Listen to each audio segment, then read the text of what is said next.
Amis de la Vénusie, bonjour à tous, j'espère que vous allez tous très bien. Aujourd'hui, on se retrouve dans une nouvelle vidéo pour une vidéo exclusivement partenariat pour vous présenter une nouvelle station d'énergie de la marque Ampass. Je suis très contente aujourd'hui de vous présenter cette nouvelle marque de station d'énergie qui s'appelle Ampass et vous allez voir que c'est là des spécificités que les autres stations n'ont pas. Franchement, ils m'étonneront toujours à chaque fois. Je me dis, avec toutes les stations que j'ai testées, à un moment donné, il n'y a plus aucune marque qui arrivera à me surprendre. Et là, franchement, je suis agréablement surprise par les caractéristiques qu'elle a celle-là. Donc, selon vos besoins, vos attentes, etc., il y en a, elle sera plus calibrée en fin de compte pour vous, cette station-là, que pour certaines autres personnes. Alors déjà, cette station d'énergie-là a une capacité de stockage de 1462 watts.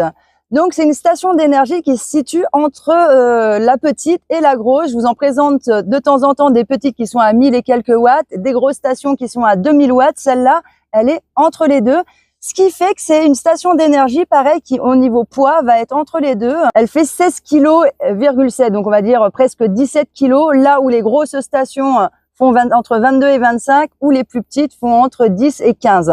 Donc c'est plutôt intéressant, ça en fait d'elle quand même une station d'énergie qui est assez légère. Au niveau de ce qu'elle va pouvoir fournir, elle va pouvoir fournir jusqu'à 2400 watts et elle va pouvoir monter en crête à 3600 watts. Et donc là, le point quand même hyper intéressant sur cette station d'énergie, et on va le voir ensemble, je vais vous le montrer pour que vous le constatiez aussi par vous-même, c'est que j'ai essayé d'atteindre les crêtes. Parce que vous le savez, dès qu'on dépasse, donc là, elle est donnée pour 2400 watts. Normalement, quand on dépasse les 2400 watts, pendant quelques secondes, elle peut tenir le temps que les appareils, quand ils ont des puissances au départ, ce qu'on appelle la crête, donc ils vont demander beaucoup d'énergie d'un coup, mais après, ça va tout de suite redescendre. Par exemple, mon frigo, quand il tourne, il va tourner entre 50 et 150 watts. Par contre, quand il va démarrer, il va demander un peu plus de 1000 watts. Donc, c'est ça qu'on appelle la crête. Pendant une demi-seconde, il va demander 1000 watts et après, il va redescendre en dessous des 300 watts, mon frigo.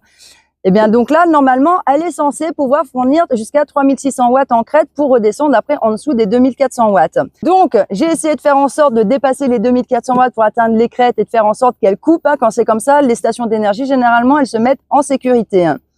Et là où je suis hyper impressionnée, c'est qu'en fin de compte, cette station d'énergie-là, elle ne coupe pas.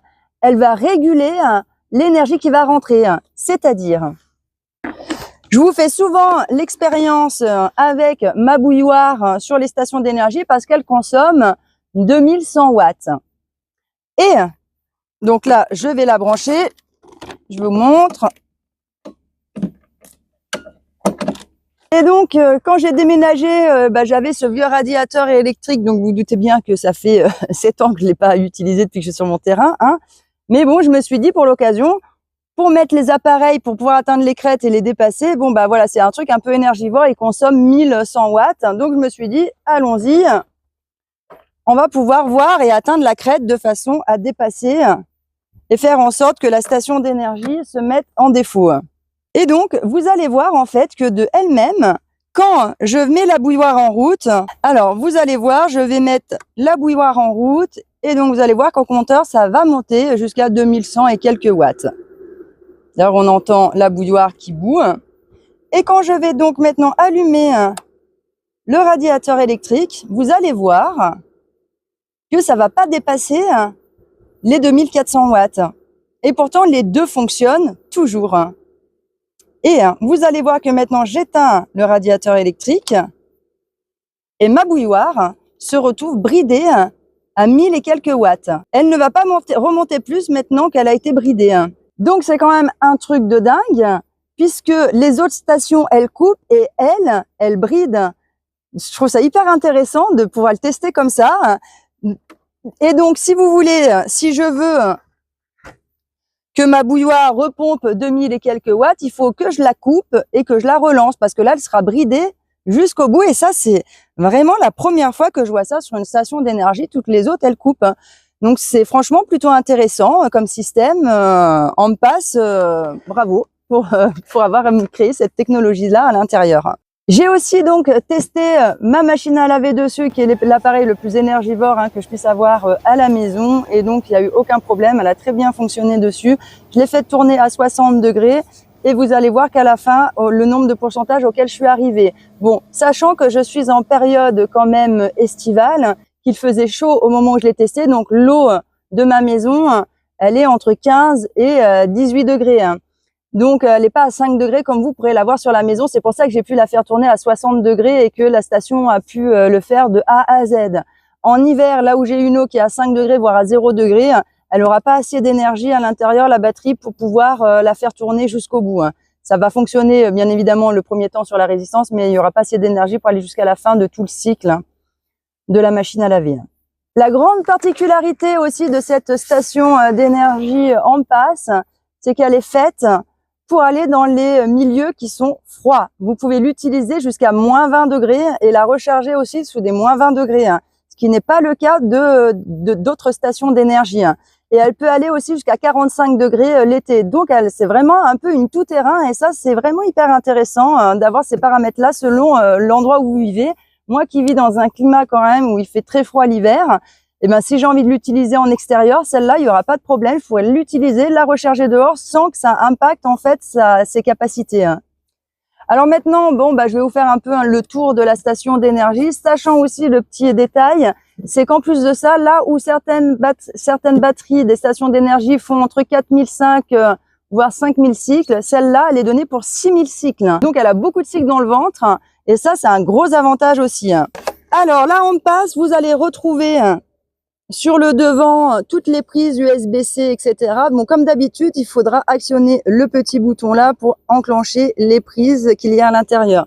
Vous avez aussi une lumière, donc qui va rester fixe, plus ou moins brillante, qui va clignoter, etc.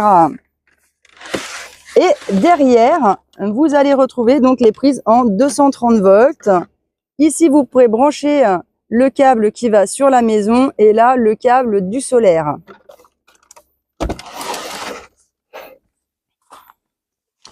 Alors, le seul petit bémol, si vous voulez, de cette station d'énergie, c'est que vous êtes livré avec donc le câble pour recharger, comme on vient de le voir sur la maison. C'est tous les mêmes sur toutes les stations d'énergie. Et il vous est fourni le câble pour recharger sur l'allume-cigare. Mais ils ne vous fournissent pas le câble pour brancher sur le panneau solaire. Donc ça, je trouve ça quand même un petit peu dommage. C'est à vous de l'acheter derrière. C'est la seule station d'énergie qui fait ça. Toutes les autres, généralement, elles vous fournissent tous les câbles. Donc pour moi, c'est pas un gros problème parce que j'ai pas mal de stations d'énergie différentes et donc l'emboulage, je l'ai déjà sur une autre station. Donc j'ai déjà le câble qu'il me faut. Mais c'est vrai que ça peut être un peu problématique, ce petit bémol-là. Ensuite, sa grosse particularité, c'est que quand vous allez recharger la station d'énergie sur la maison, elle va tirer 2100 watts. C'est juste, mais énorme, quoi. C'est la seule station d'énergie qui pompe autant. Et là, je pense à tous les gens qui font du camping-car et que vous savez, vous avez ces bornes où vous mettez 1 ou 2 euros pour 1 heure, là où vous allez avoir pour 1 heure accès à l'électricité. Et ben, avec celle-là, en 20 minutes, une demi-heure, elle est rechargée, votre station d'énergie, parce qu'elle pompe tellement d'énergie au départ que vous avez vite fait de la recharger. Donc ça, c'est vraiment rentable pour les gens qui voyagent en camping-car, qui n'ont pas de panneau solaire et qui s'arrêtent aux bornes pour recharger les stations d'énergie. Vous avez aussi la possibilité sur cette station d'énergie ici de rajouter une autre batterie externe pour augmenter la capacité de stockage. Donc ça, c'est quand même aussi intéressant. Donc, comme vous avez pu voir ici, vous avez un QR code. Ça vous sert à télécharger une application parce que c'est aussi une station d'énergie qui peut être connectée et pilotée à distance. Vous avez juste à taper dans Play Store ou Google Store. Enfin bon, bref, les deux. Là, vous tapez en passe et vous trouverez assez facilement l'application sans passer par le QR code que vous pouvez télécharger. Et à ce moment donné-là, vous verrez, vous aurez l'accueil de la station d'énergie sur lequel vous pourrez programmer plusieurs petites choses à l'intérieur, notamment sur le dessus. Donc là, on s'est mis un petit peu à l'ombre de façon à ce que vous voyez mieux, mais on voit qu'il y a des petites lumières d'ambiance qui vont se mettre en route, qui vont être colorées de différentes façons quand vous allez la mettre en charge, quand vous allez la décharger. Donc ça peut être sympa, surtout si vous êtes dans un endroit qui est sombre. Bon, au moins la nuit, ça vous permet d'avoir quand même une petite lumière et ça consomme vraiment pas grand-chose. D'ailleurs, je ne l'ai pas dit, mais c'est une station d'énergie qui consomme 1% par heure, un petit peu plus, 1,1%. Voilà, ce qui fait que si au bout de 6 heures, vous arrivez à un peu plus de 6% de décharge si vous n'utilisez pas l'énergie. Par contre, là aussi, vous verrez sur l'application, les amis, que C'est pareil que d'autres stations d'énergie, au bout de 4 heures où les prises ne fonctionnent pas, elles vont pas tirer d'énergie, elle va se mettre en veille de façon à pas perdre ces pourcentages qui sont précieux. Vous pouvez aussi donc le régler si vous voulez qu'elle se mette en veille au bout d'1 heure, au bout de 2 heures, au bout de 3 heures, bref, le nombre d'heures que vous le souhaitez. Par contre, comme je vous l'ai déjà dit, si vous faites tourner un frigo, il peut rester inactif pendant 1 heure et se mettre en route seulement après. Donc pensez bien, si vous faites tourner des frigos dessus, de ne pas avoir moins de 1 heure de veille, parce que sinon, vous allez vous retrouver quand votre frigo va se mettre en route, elle se sera mis en veille et là, il n'y a rien qui démarre. Et là, vous perdez tout ce que vous avez dans votre frigo. Voilà les amis, un petit peu pour toutes les caractéristiques de cette station d'énergie. Je pense qu'on aura fait le tour. Mis à part ce que je ne vous ai pas dit, mais je pense que ça saute un peu aux yeux, c'est aussi sa particularité, la tête qu'elle a comparée aux autres stations qui sont un peu toutes les mêmes, toutes rectangulaires. Bon, celle-là, c'est vrai qu'elle a une autre gueule que les autres. Elle peut se ranger vraiment dans un petit coin en longueur au lieu que toutes les autres, elles prennent un peu plus de place. Donc, c'est un petit plus aussi selon ce que vous recherchez. C'est un peu sa spécificité. Sinon, on a fait le tour de cette station. N'hésitez pas donc à aller voir le site internet. Je vous mets tous les liens comme d'habitude dans la description sous cette vidéo. Vous retrouverez également mon code promo. En attendant les amis, moi je vous fais plein de gros bisous et je vous retrouve bientôt dans une prochaine vidéo. Ciao!